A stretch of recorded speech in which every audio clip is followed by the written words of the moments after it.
Flera spelare. Det här är en försvarare. Han kan vara en försvarare. De är ytter. Här också. Här har vi Zlatan. Här kör vi. Det här är en match. Todavía no. Inte riktigt än. Pero se va acercando. Men vi börjar komma nära. Se va acercando al partido. Det börjar bli nära match. El campo es un poco más grande. För ytan är lite större. Hay más jugadores, compañeros. Det finns flera spelare, medspelare. Empiezan a haber más contrarios. Det börjar bli flera motspelare. Play. Joker. Muy importante. Joker.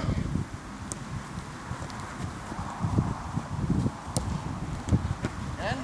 Gol. Para. Stopp. Para. Va, balón aquí.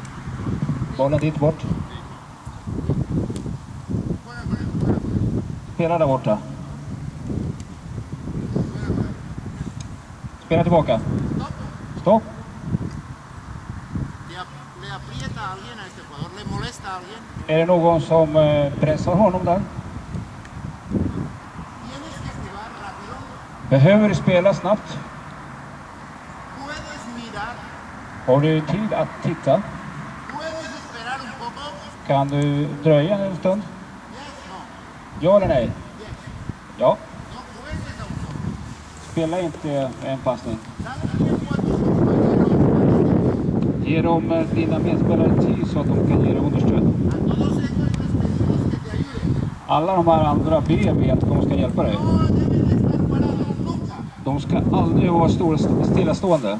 Para que tú puedas decidir. Så att du kan fatta rätt beslut. Muy importante. Mycket viktigt med jokern. Muy importante. Och hela ytan är väldigt viktigt också. Juega.